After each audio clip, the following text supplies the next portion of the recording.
to help inform and educate advertisers and agencies about the power of AM/FM radio in connecting advertisers with consumers.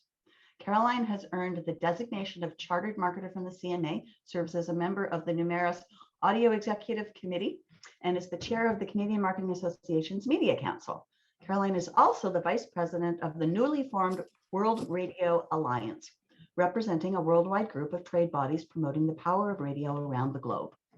Hilary has built an impressive 20-year career in marketing research, focusing on her passion for market mix modeling. She held progressive leadership roles at Nielsen, starting with her time supporting the P&G global business through to launching Nielsen Canada's marketing effectiveness team, and is the original engineer of the Nielsen Canada Norms database. Hilary went on to launch the analytics practice for Kantar Canada, broadening her consulting to service other industries, including automotive, financial services, and charity clients, along with continued support of the CPG sector. In the middle of the pandemic, Hilary decided to finally go out on her own and launched the Mix Analytics Boutique. Caroline and Hilary, thank you both for being here. And now over to you. Thank you, Judy. Much appreciated. As Judy mentioned, I'm the president of Radio Connect. And when I joined Radio Connect after 35 plus years in the agency world, I worked on pretty much every category in the advertising industry. But I took a look at what advertisers weren't using the power of radio to deliver business results and found that the CPG category is largely absent. It's actually kind of surprising. Some of you may not realize this. Canada is actually the third largest radio market as measured by WARC, so just behind the US and China. And when compared to the other global markets, Canada is actually gets the largest share of dollars going to radio versus other global markets. So we get more share of dollars versus the US, versus the UK, France, Australia, a lot of markets that certainly when I worked on the agency world, Canada, we had to do a lot of comparisons against. But it's interesting that CPG category hasn't really been exploiting the benefits of using radio in their marketing mix. So we commissioned Nielsen to take a look at their norms data, to look at how radio performed in the marketing mix, and really to find the proof that radio is extremely effective for CPG brands, which wasn't something that wasn't being used in Canada in terms of actually getting Canadian normalized data. Certainly we could extract data from the US and around the world, but nothing that actually showed radio's performance in Canada. So we thought it was really important that we do that. And it's actually interesting to see that in the United States, the effectiveness of radio certainly hasn't gone unnoticed by P&G, who's actually now the largest user of radio in the US. So as you can imagine, we were quite excited to see that these ROI results for the Canadian market. And what was really fortuitous for us is that when I met Hilary through our work at the CMA Media Council, we're actually meeting together to talk about a white paper we were co-authoring on media for insight versus media for currency. And during our conversation, Hilary reminded me about the work that she'd been doing at Nielsen in her career. And I thought, well, would you mind taking a look at the insights that we've developed from this report? Because obviously, coming from an agency background, I'm pretty specific when it comes to ensuring that, the data is bulletproof when taking it out to market. So I was really excited when Hilary came back and said, yeah, this stuff is really great. And she was really impressed, obviously, because the norms, she understood the norms, but really surprised to see that there was actually enough radio in the database that they could now make these comparisons. So who better to present that information, those findings to you than Hilary, the woman that actually created the norms for Canada. So I'm going to turn it over to Hilary, who's going to be able to show you the facts of how radio delivers impressive ROI, elevates all media, and amplifies trades activity for CPG brands. So without further ado, Hilary.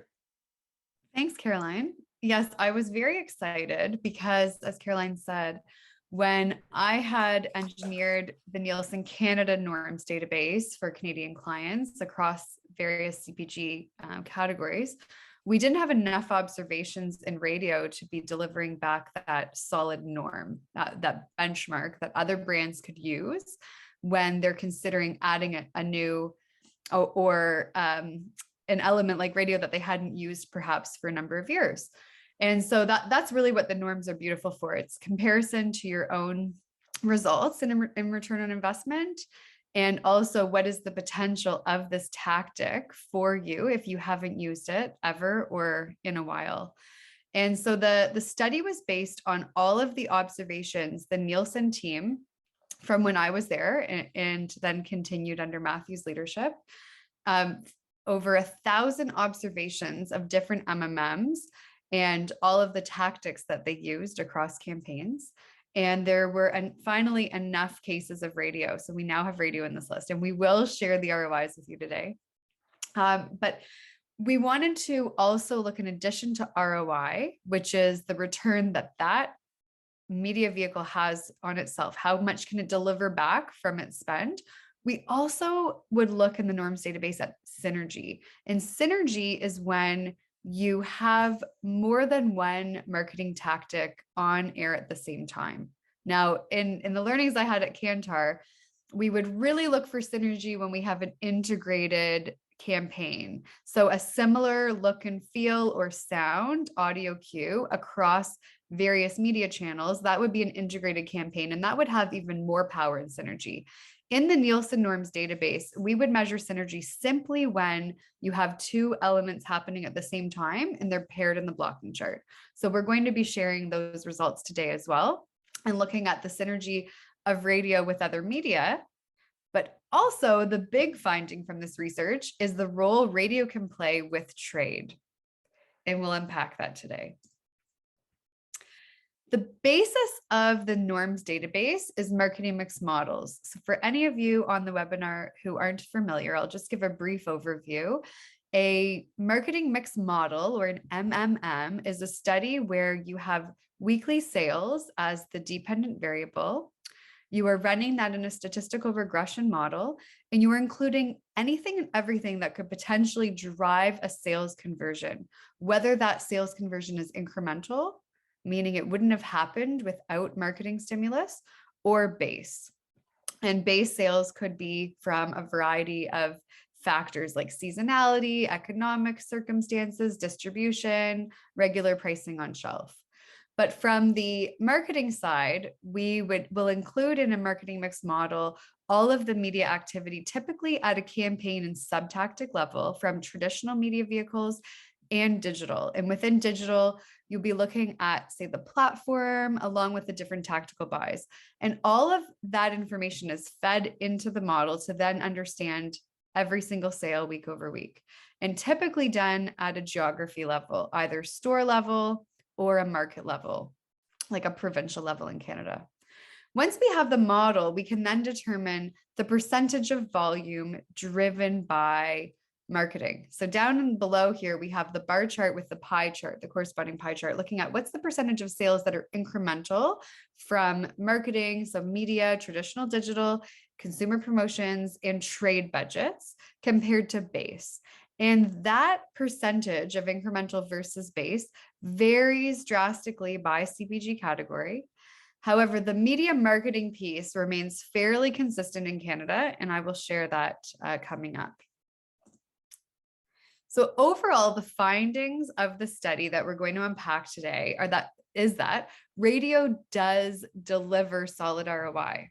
Radio actually has the highest ROI of the media channels, and it outperforms a brand's total average ROI by 1.3x.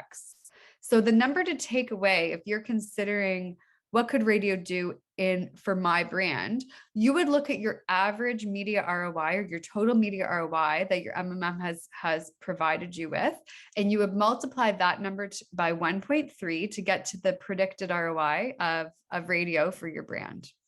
And that's based on all of the cases of the norms database. We also found that for those brands who were including radio in their marketing calendars, their total ROI was 2% higher than brands that did not include radio.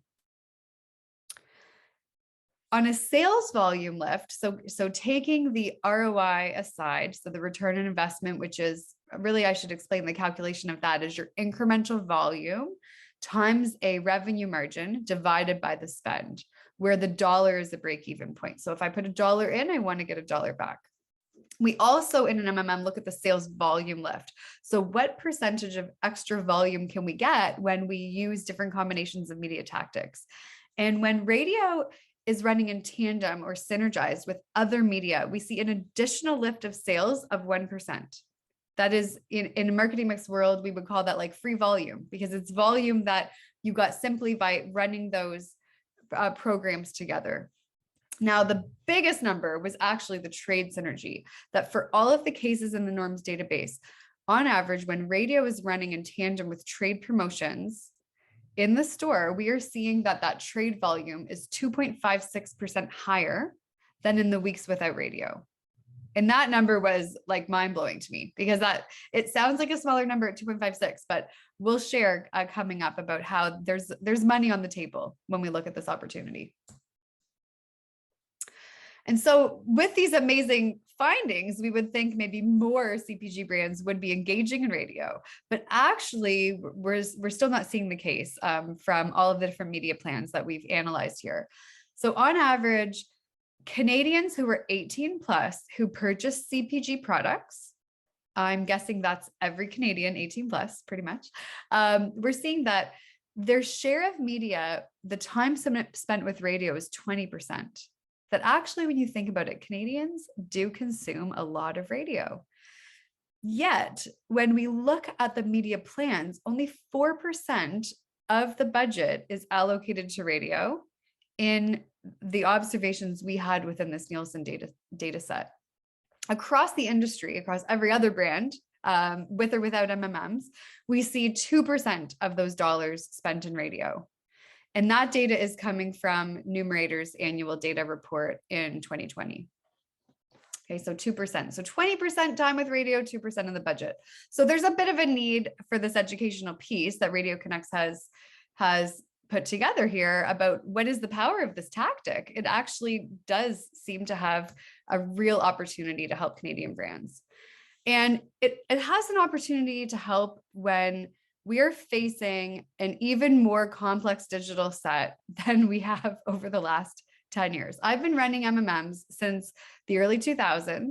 I believe the first data period I analyzed was in 2002, a model of 2002, where brands had a mix of TV, radio, print, and trade, and there was no digital. And then we slowly started to see in all the P&G brands that I modeled over the years, entry to digital. Then in my role at Nielsen, I was working with 25 Canadian CPG clients, and we started to see the further dabbling in digital. Now, you guys and your strategists and your media planners are facing an even more complex set, because in addition to the digital budgets that you will have with Meta or Google, Amazon, TikTok, Snapchat, Pinterest, perhaps even Twitter, in addition to that, there is a shopper marketing digital budget going towards Loblaw Media, Walmart Connect, Sobeys Voilà, Amazon, DSP, and paid search. And there is proof absolutely that each of these channels can deliver. However, we have to consider in any marketing element, we need to have the right level of sufficiency in order to get the volume. And so while brands are experimenting and trying all of these different digital tactics, we still need to have base support.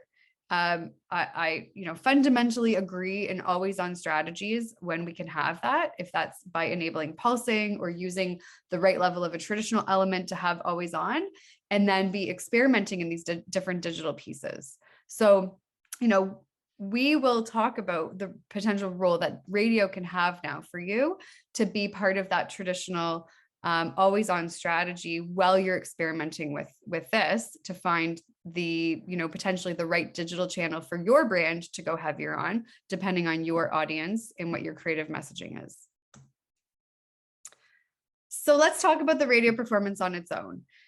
From the Nielsen database, the revenue return on investment average is $2.35 for radio. Yes, I will admit I was shocked. When we haven't had a tactic included in the norms database when I designed that for Canada, it's a surprising thing when it comes in to be at the top. So $2.35 back compared to $1.83 for all media. And how about we share what that looks like at a tactic level? Radio at $2.35 is higher than our combination of digital media, of the different digital assets that brands have tried. It is higher than audio streaming. There were limited case studies here that went into this audio streaming result, but radio is higher than audio streaming. It is higher than out of home.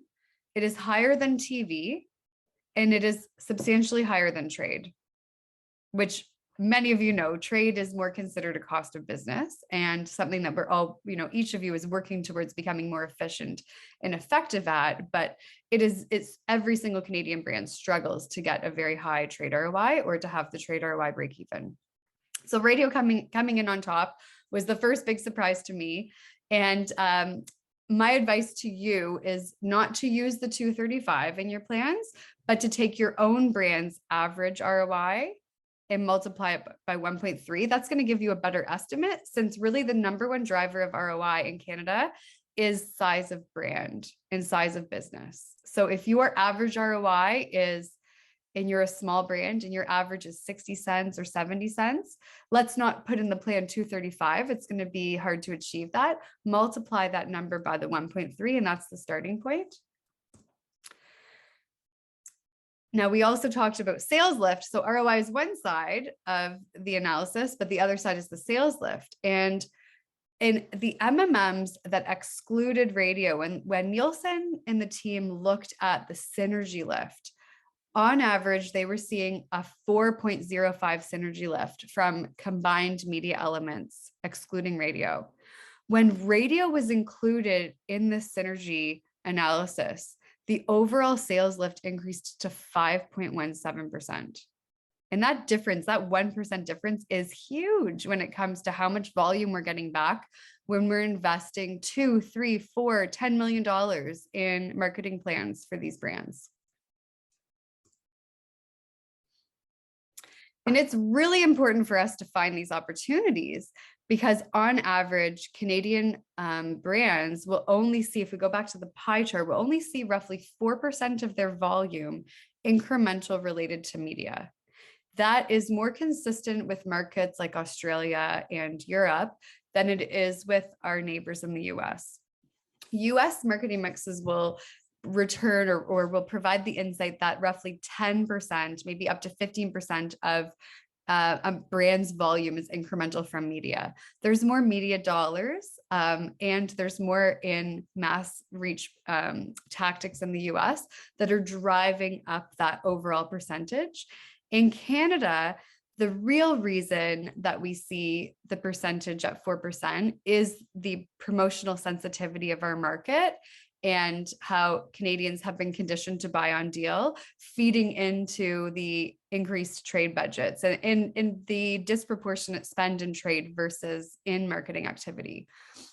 And so that's why the big finding is really about trade and what we can do as marketers to look at ways to boost trade, because we know there's a lot of budget going into that below the line investment. And so we're going to dive in now into that trade and the trade landscape in Canada, the spending, and how we can look to use radio based on these norms. Overall, when I analyze a brand's media plan in any of the roles I've had, I receive the full AMP budget, the advertising and promotion. And when I see a brand having a media budget or marketing budget of $2 to $3 million, most likely the corresponding trade budget for TPRs, features, displays, the money invested in the retailers to make the actions at shelf, that's about 20 to 30 million. It's about 10 times the size of what we see in a media budget. And that's feeding into that 4%, say, incremental from marketing versus maybe 15, 20, up to 40% incremental on trade. The budget is driving that. And the market is driving that. So if this is from 2019, I haven't found an updated picture, but this bubble chart these are the top 100 retailers in Canada. And the size of bubble is the relative size of that retailer. Shown in a pie chart this is from 2019, but again, I can't find an updated piece, but I don't think it's changed much, that the top 5 retail customers are representing 75% of the retail sector in Canada. And that's a common conversation. If you can get your distribution into the top 5, you're set for a brand, right? Like, we can actually accelerate distribution in the Canadian market much faster than a lot of other markets because it's so consolidated that if you get distribution in those 5, you're off to the races with that new innovation or that line extension. But this is perpetuating our balance of media versus trade, and where I think we need to look now at opportunities where media can help trade, because trade is going to remain a big factor for brands in Canada. And this is quite recent 2021 data from Nielsen and my old coworker, Ted Nasamok, who has been in the pricing and promotion and assortment space at Nielsen. Many of you know him for over a decade. Very, very well educated in this space. And this is a piece called Pricing and Promotion Sensitivity in Canada. You could look that up and watch his videos on it. But this is sharing about where we sit now, Canadians, outside of COVID. So they looked at the 40-week period post the first initial 40 weeks of COVID for Canadians, and found that CPG sales grew by 10% over that period. But what actually grew the most were the regular price sales growth. So base sales were growing. We're seeing sales growth. Yet, even though base sales were growing more than promotional sales, 1 in every 2 units sold in Canada was sold at a discount. Canadians are still very price and promotion sensitive. Nielsen's reporting that 72 categories remain highly sensitive to promotions after COVID. And so trade is going nowhere. The trade budgets, obviously, right? It's part of the strategy. And the final point was that every week counts. 63% of shoppers are deciding what to buy, where to buy it that week, based on sales and promotions.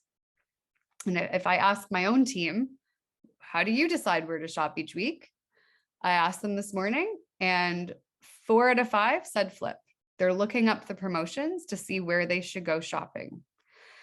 So consumers are then on their mission to shop. Let's remind ourselves about what radio can do in this. That radio, this data is from CBS. So we thank CBS for sharing their slide with us. From Numeris, radio is reaching 9 out of 10 Canadians each week. Okay, like think about it. Yes, you have all, I am certain, interacted with radio. It's actually reaching 7 out of 10 Canadians on the way to buy CPG items, to go shopping for groceries, personal care, household care products. That is from Radio on the Move in 2022. The second point here is that radio plus TV improves reach by 20%. So if we look at, again, considering what can we layer on, where can we really capitalize on synergy in a media plan by using your traditional elements like TV with radio, we're going to improve that reach by 20%. But the exposure aside, in the listening to radio in the car on the way to the grocery store, like I do all the time, radio wins on recency. From a shopper-centric study in 2020 from Radio Center, a radio improves recency by improving brand visibility at shelf by 11%, retention by 30%, and acquisition by 40%. If you think about that, you're in the car driving on the way to the grocery store, where you know that you are looking for trade and pricing deals and promotional elements because you're a Canadian, and you are having more visibility of that brand at shelf because of the radio audio cue that you just heard. And the last piece was from Brain Sights, that radio ads deliver positive cognitive impact across attention, connection, encoding, and neural engagement. And so when you're at the shelf and you have, 6, 7, 8 seconds to make the decision on which product you're buying and what category, that recency can quickly help confirm which product to make. And that's what we are seeing. This is separate research, but that's what we are seeing when we look at the power of the synergy. So this is the Nielsen synergy slide, where I've showed you already on average, the 2.5 for trade and the 1% on average for media elements. But, thinking about across the different media elements, if we have radio helping trade, we also have radio working well with every media element here. And I will note that since the Nielsen database is going back 5 years, the OLV number might be slightly underreported here because we've seen a lot of improvement in OLV performance in marketing mix models over the last 5 years. So I would expect OLV to be coming up closer to TV with how it's been purchased and what campaigns we've seen executed. But really the bottom line is that anything above 0 is additional lift you're getting. So radio, yes, it's already delivering its own solid ROI over $2. But in addition to that, it is helping boost the volume lift of all of these other channels because of its power that we just shared with all of the other research. So the solution that came out of this research to me when I first read all of the Nielsen results and sat down with Caroline is really that yes, it works on its own, but I think the trade piece is probably the biggest moneymaker, and that's important, right? Anytime that we run an MMM, at the end of the study, it's what are the opportunities? Where can we uncover additional dollars to help, prove the value of the marketing? So I just ran a little math here. And from the Nielsen norms, if we see that trade's average ROI, revenue ROI for Canadian brands is 97 cents, and that's on average across whether you're a big brand, small brand, personal care, household cleaning, food, beverages, it's 97 cents, right? That the synergy with radio improves that by 0.0256. That means we're basically getting another 2.5 cents on the Canadian dollar for each dollar we're spending. And if I'm seeing, and this maybe is a little bit on the low side, trade budgets of about 20 million a year, that every time we're adding 2.5 cents on each dollar we're spending, that's a $500,000 opportunity in radio synergy, in radio revenue synergy. So radio is already getting its own ROI, right? This is just in addition to that, the money on the table for having radio help something like trade, and for those to work together and to be planned together.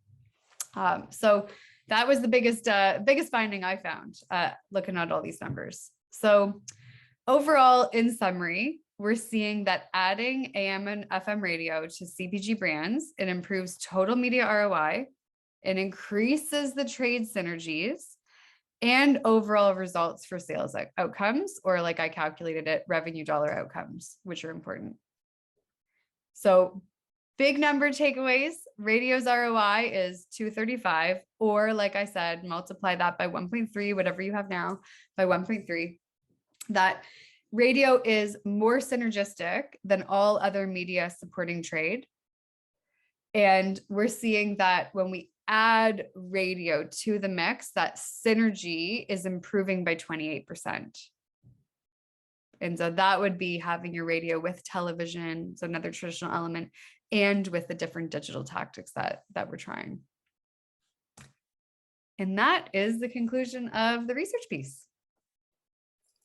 Thanks, Hillary. I mean, I think the fact that you're able to bring some life to these numbers and really give the explanation behind how MMMs are created, the impact, and especially the trade piece, I think is really the hidden gem of how radio can really work to improve outcomes for brands. So thank you so much for presenting that information today. And I hope for our audience today that you found this interesting and informative, and most importantly, that opportunity is there to help improve your business outcomes. And I would also say, if this works for CPG, this works for any brand, certainly in my experience, working pretty much in every category. Once you add radio to the mix, it does take your brands that much further.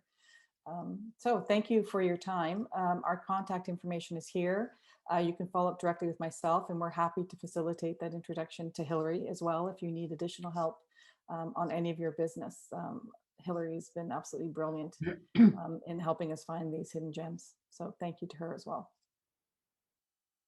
Oh, some good job, Hillary, from the chat. Thanks, Judy. Can you spend a little bit of time talking about, for those of our members who are maybe new to MMMs, about the time it takes and what's involved in conducting an MMM? Mm-hmm. Absolutely. I think I'll pop back up to the MMM introduction slide here.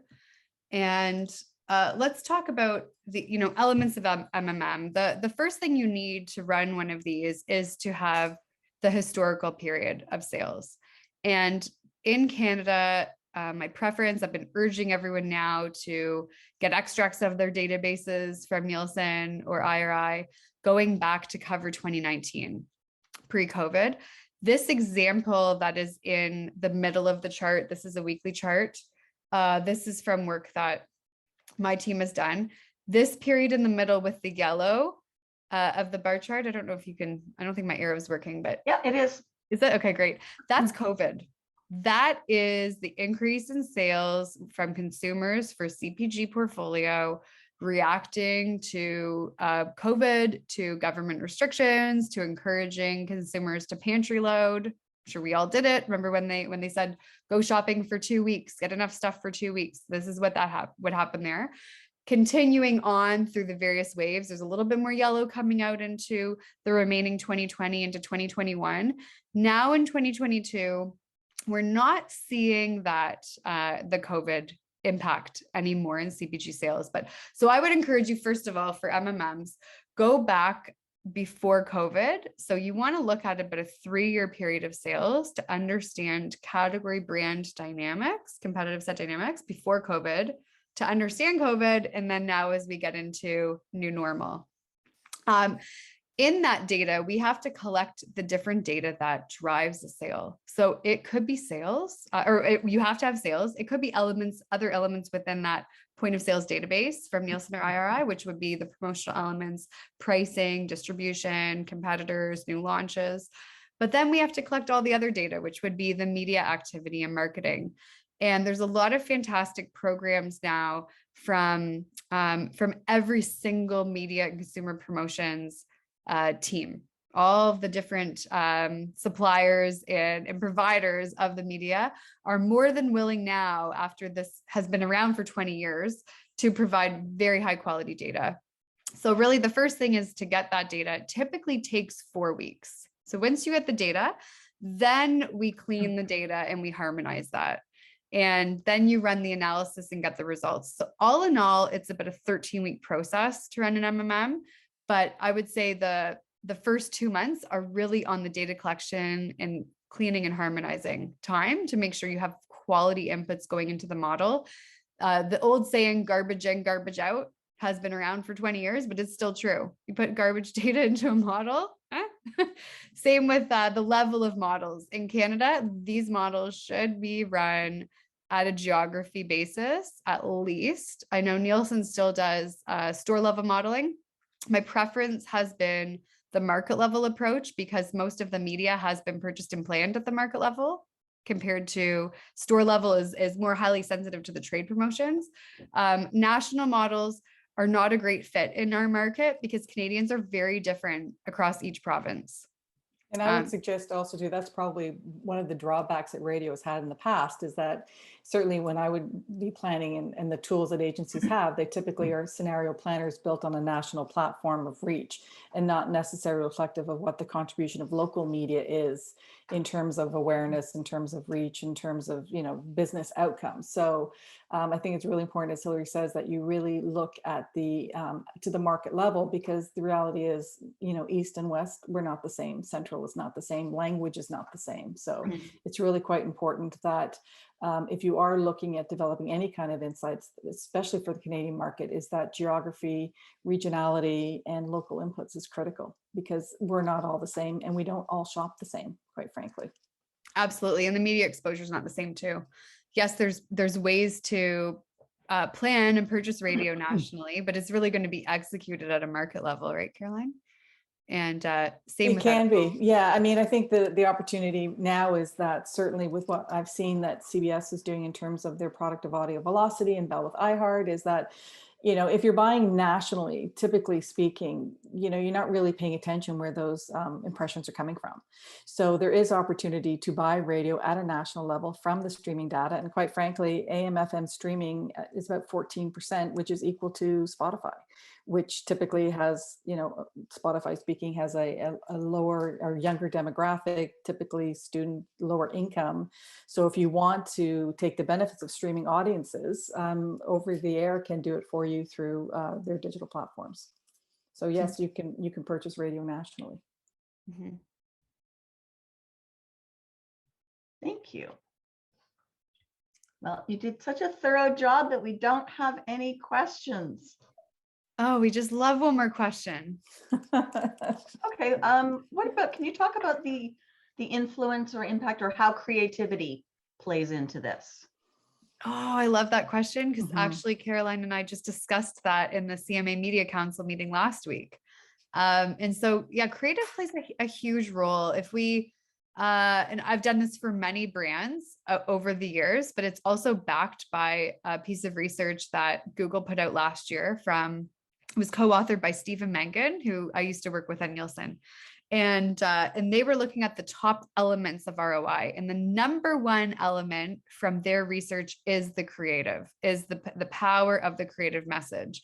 And I can back that by all of the research I've seen as well, except that the number one, first of all, is size of brand. That the cost of media is the same if you are ACA, Radio Connects, Mix Analytics, Tide. Right? We're all going to pay the same CPMs. So size of business is going to be number one, but the next element is creative.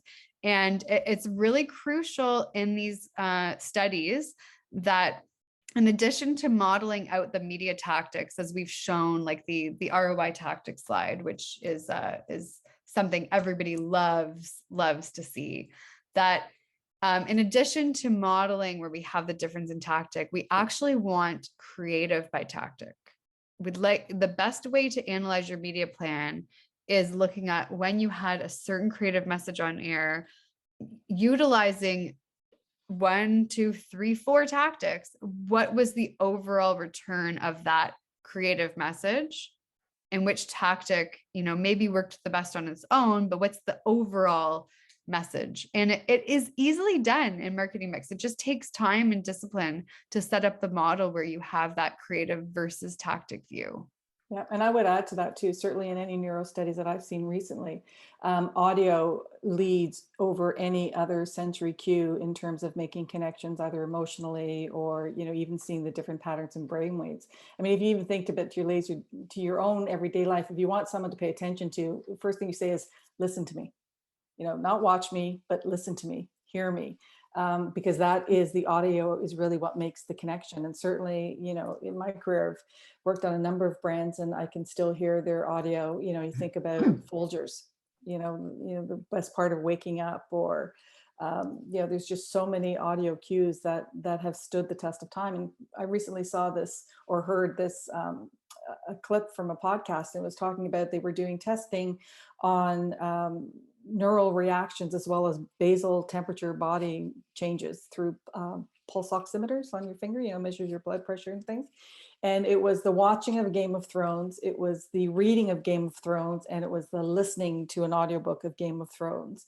And audio by far outscored any of the video cues or even the reading of cues. It was the hearing that was enabling people to find a deeper connection with what they were experiencing. So that's kind of interesting too. So, I think the challenge we have is that radio doesn't get the kind of attention it should get from creatives when you think about the opportunity of what radio can do.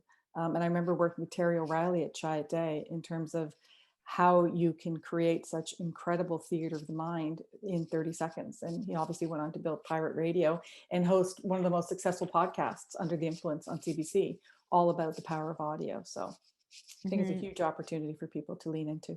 And the opportunity as well of running A/B testing, that if you're exploring for any element, but we're talking about radio specifically today, like executing radio in a few different markets with an MMM, you could model out the difference in effectiveness and ROI or synergy lift from each, market separately where you try a different creative. Yeah, and certainly through CBS's Audio Velocity, because they are doing dynamic ad insertions, you can test that A/B creative against different segments and see the results and attribution. So I would encourage you to reach out to them as well. So again, thank you, Caroline and Hillary, for a very informative webinar, and thank you to our members for sharing part of your day with us. Please reach out. We'll be happy to follow up with any other questions. Yeah, thank you. It was our pleasure sharing the results. Thanks.